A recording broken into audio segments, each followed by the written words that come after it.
दिल के गे ले जनवा दूसर मनवा से मिल के गे ले जनवा दूसर मनवा से मिल के गे कोई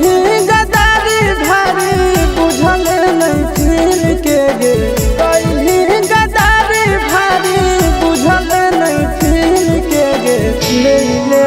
जनवा दूसर मनवा से मिल के गे ले जनवा दूसर मनवा से मिल के गे ले जनवा दूसर।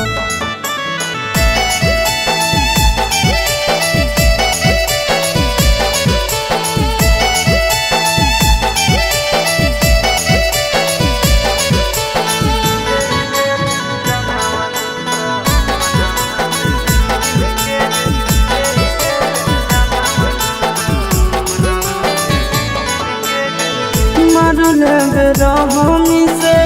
बेवफा सनम गे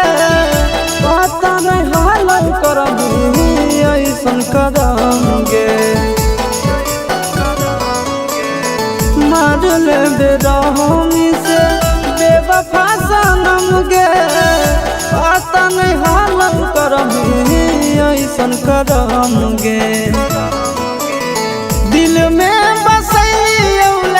बड़ी मुश्किल से गे दिल में बसैले बड़ी मुश्किल से गे ले जनवा दूसर मनवा से मिल के गे ले जनवा दूसर मनवा से मिल के गे ले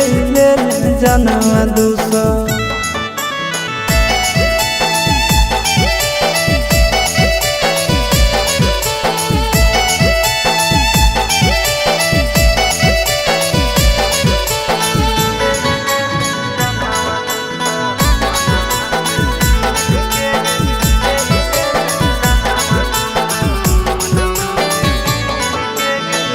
पैसा से प्यार हाल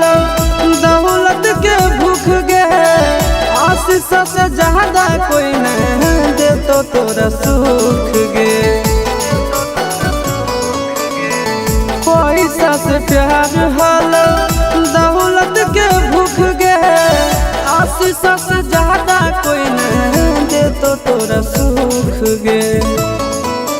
नंदन अमन के मारे खातिर बोलही कातिल के गे नंदन अमन के मारे खातिर बोलही कातिल के गे ले जनवा दूसर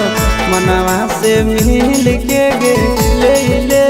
जनवा दूसर मनवा से मिल के गे ले जनवा दूसर मनवा से मिल के गे।